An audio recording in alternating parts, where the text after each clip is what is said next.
다음 기사로 넘어가 보겠습니다. 쿠팡에 대한 기사를 가져왔는데요. 요즘에 쿠팡에 대해서 뉴스 많이 나오죠. 한번 알아보도록 하겠습니다. 뉴욕 증시 상장 쿠팡 차등 의결권 논란과 명암. 뭐 좋은 부분, 나쁜 부분 이런 거고요.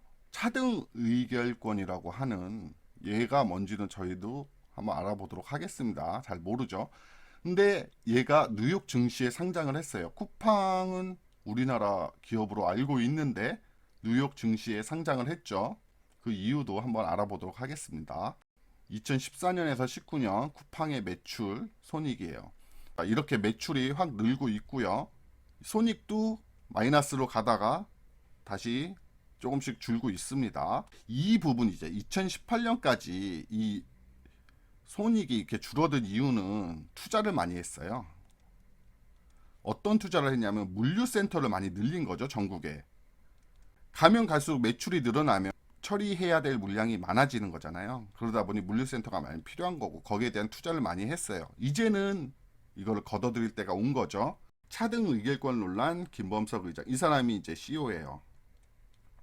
한 주당 29배 의결권 요구를 했다. 차등 의결권이 뭐냐? 창업자든 특별한 사람에게는 일반 주주와 달리 복수의 의결권 허용하는 제도. 말 어려워요. 계속 보겠습니다. 일반 투자자의 의결권 제한으로 경영 접근이 어려워 투자 매력도 떨어지고 이는 투자를 꺼리게 하는 요인이다. 정말 어렵죠. 저 초점과 같이 쉽게 이해를 해 보자고요. 구독, 좋아요 꼭 눌러주세요. 차등 의결권이 뭐냐? 보통의 주식을 상장을 하면요. 100주를 상장을 했다고 쳐봅시다. 내가 주식을 한 주를 갖고 있어요. 그러면 나는 1%의 의결권이 있는 거예요. 50주를 가지고 있는 사람이 있다고 하면 이 사람은 50%의 의결권이 있는 거예요. 그런데 김범석 의장이 뭐라고 얘기를 했냐면 나는 한 주를 갖고 있지만 29%의 의결권을 달라는 거예요. 이렇게 하는 이유는 뭐냐? 자기의 지배력을 높이겠다는 거죠. 자기 입김이 강할 수 있게 만들어 달라 이런 얘기예요. 소액 주주들은 이 사람이 29%를 가지고 있다고 하면 두 주를 갖고 있다고 치면 58%의 입김을 갖고 있는 거죠. 그러면 나머지 소액 주주들은 42%의 의결권을 나눠 갖는 거잖아요. 일반 주주들은. 그럼 얘네들은 원래는 한 주당 1%의 의결권을 가져야 되는데 그게 아니고 그만큼 줄어드는 거예요. 그럼 이 소액 주주들, 얘네들은 의결권이 없는 거죠. 많이 줄어드는 거예요. 그러니까 의결권이 줄어드는데 내가 이 회사에 왜 투자를 하냐? 보통 일반의 개미들은 뭐 주주총회나 이런 쪽에 참석을 거의 안 하죠. 그냥 주가 오르는 거에 관심이 있는데 기관 투자자라든지 뭐 다른 어떤 펀드나 뭐 이런 쪽에서는 이 주주총회 참석을 해요. 해서 자기들이 원하는 뭐 배당을 높여라든지 뭐 이런 요구를 하기 시작합니다. 그러려고 주주총회를 여는 건데요. 그런데 얘네들이 한 주에 1%의 의결권 정당하게 가져가야 되는데 내가 주식을 샀지만 나의 의결권은 줄어들고 있고 이 대표 엄청 많은 의결권을 갖고 있다 보니 새로운 투자자들이 이쪽에 투자를 안 하려고 하는 이런 얘기가 되겠습니다. 일반 투자자의 의결권 제한으로 왜 김범석 의장은 29배 의결권을 요구 한 주당 29%의 의결권을 요구를 하고 있고 그러다 보니 다른 주주들은 의결권 제한으로 경영 접근이 어렵죠. 내 말은 해봐야 왜 너는 아무리 많아봐야 이 사람한테 안 되는 거죠. 자, 그러다 보니 투자 매력도가 떨어지고 이는 투자를 꺼리게 하는 요인이다. 자, 이해되시겠습니까? 그럼 쿠팡의 장점 로켓 배송을 통한 빠른 물류 경쟁력 전국 30개 도시에 100개 이상의 물류센터 확보 그렇기 때문에 아까 2018년까지인가 계속 영업이익이 계속 더 나빠졌던 이유죠. 자, 근데 2019년부터는 이 영업 적자가 조금 줄기 시작했죠. 왜? 규모의 경제 달성으로 이제는 추가 투자 비용보다는 신사업의 수익성이 높아져. 이제는 투자할 만큼 다 했다는 얘기예요. 지금부터 나오는 것들은 이제는 영업이익이 플러스가 된다. 이렇게 생각하시면 되고요. 고객 데이터 분석으로 맞춤형 상품 서비스 추천. 이 정확도가 높아. 그래서 재구매율이 높아. 재구매율이라는 건 어떤 A라는 상품을 샀어요. 얘랑 연관이 있는 B 상품, C 상품들을 계속 내 광고판에 보여준다는 거죠. 우리가 앱을 키면 여기 상품들이 나오고 또 광고도 나오잖아요. 이 광고들이 전부 달라요. 고추장을 사면 여기에 다른 고추장들이 뜨기 시작해요. 전부 다릅니다. 내가 뭘 사냐 따라서. 그러다 보니 사람들이 재구매율이 높다는 거예요. 왜? 고추장을 사는 사람은 음식점을 하는 사람일 가능성도 높잖아요. 그죠?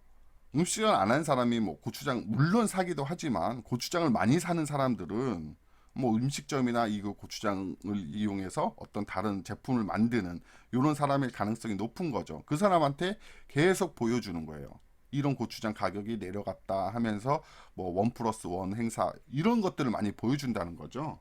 이게 AI의 이제 그런 기술을 도입을 해서 그러다 보니 정확도가 되게 높아요. 재구매율이 거의 90%에 육박을 한다고 합니다.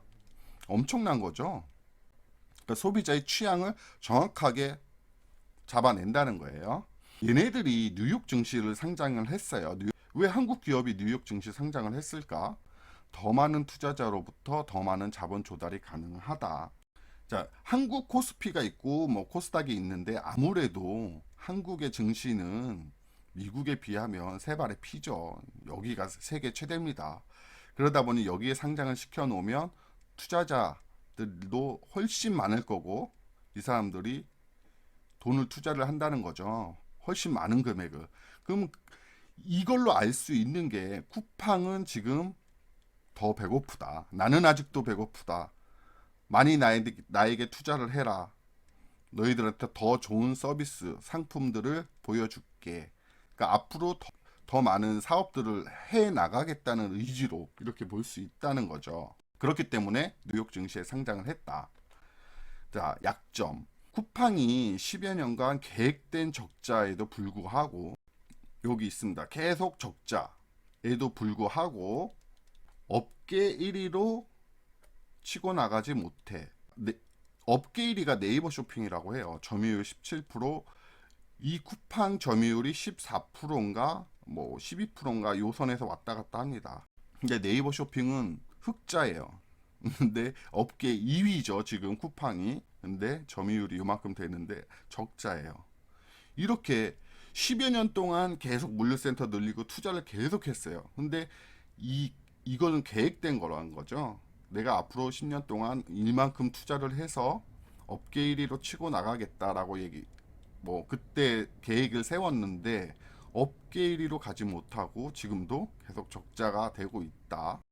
이유를 볼게요. 로켓 배송의 매력이 미국 아마존과 비교시 상대 속도 느려. 이게 쉽게 풀면 쿠팡이 롤 모델로 삼았던 게 미국의 아마존이었어요. 근데 아마존은 주문을 때리면 이틀 내에 거의 배송이 되는 것 같아요. 그런데 원래는 미국이란 나라가 엄청 크잖아요. 주문을 넣으면 일주일 있다 와요. 그러니까 여기에 미국에 사는 사람들은 내가 주문해서 일주일 있다 오겠네라고 전부 이렇게 길이 들여져 있는데 아마존에서 주문을 하면 2일, 길어야 3일 내에 온다는 거죠. 그러면 엄청 빠르다고 느끼는 거예요. 하지만 우리나라는 물론 쿠팡의 로켓 배송은 지금 주문을 하면 내일 아침에 와 있어요. 빠르긴 빨라요. 이것도 엄청 빠른 거죠. 뭐 일반 네이버라든지 뭐 11번가, 뭐 티몬 뭐 이런 애들 있죠. 이런 애들 주문해도 적어도 하루 이틀 내에 오잖아요. 이 갭이 크지가 않은 거예요. 미국 같은 경우는 일주일 걸릴 게 이틀 내에 오면 엄청 빠르다 라고 하지만 우리는 쿠팡에서 주문을 하나 다른 데서 주문을 하나 물론 쿠팡 로켓 배송을 이용하면 내일 당장 오기는 하지만 네이버나 11번가 티몬에서 주문을 한다고 해도 적어도 하루 이틀이면 도착을 한다는 거죠. 이 상대 속도를 얘기하는 겁니다. 그러니까 미국 아마존과 비교시 상대 속도 느려. 쿠팡이 다른 데 업체에 비해서 엄청 빠르다 이렇게 느끼는 게 아마존에 비해서 느리다는 거예요. 네이버가 업계 1위이긴 한데, 자, 네이버가 실제 대연통과 손잡고 물류 경쟁력 강화를 한다고 해요. 쿠팡 입장에서 생각을 해볼게요. 나는 이 물류 경쟁력을 강화하기 위해서 전국에 100개의 물류센터를 만들었어요. 10년 동안 계속 적자를 보면서. 근데 웬걸 네이버는 그 물류센터를 다 가지고 있는 CJ 대한통운 택배업계 1위죠. 얘랑 손잡고 한대요. 네이버에서도 곧 로켓 배송 같은 시스템이 나올 수도 있다는 거죠. 그러면 쿠팡에서는 10년 동안 이렇게 해서 돈을 많이 투자했는데 나는 뭐지? 이렇게 되는 지금 이런 상황이 되어 있습니다. 근데 이제 네이버는 그걸로만 돈을 버는 게 아니죠. 네이버가 돈 버는 것들은 많이 있죠.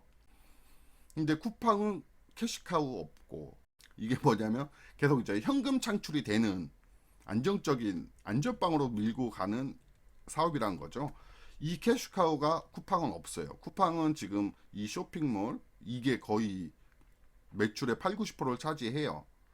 그러니까 여기서 망하게 되면 쿠팡 거의 망한다고 보시면 돼요. 캐시카우 없고 아까 보셨듯이 대규모 적자가 되고 있다. 어떠한 사업이든 적자가 지속이 되면 이 회사가 계속 갈 수 있을까? 이거는 의문이 되는 게 당연한 거죠. 이게 쿠팡의 약점이다.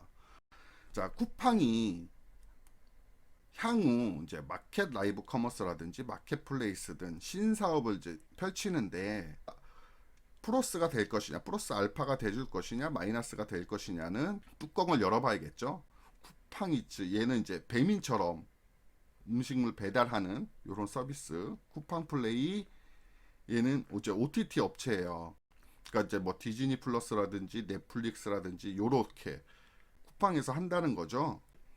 그런 이제 그런 업체들을 OTT라고 하는데, 나중에 이쪽에 OTT 이런 콘텐츠에 대해서 얘기가 나오면 다시 한번 해드릴게요. 그다음에 이제 쿠친 택배 뭐 이런 신사업 진출을 하고, 이런 신사업들이 과연 이제 쿠팡의 매출이 이제 플러스를 시킬 것이냐 아니면 마이너스를 시킬 것이냐, 요거는 우리가 향후 또 지켜보면 되겠습니다. 이런 기사들은 계속 나올 거예요. 쿠팡이 뭐 라이브 커머스에서 두각을 나타낸다 어쩐다 등등.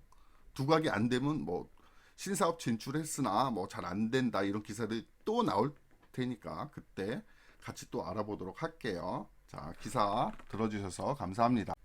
시청해주셔서 감사합니다.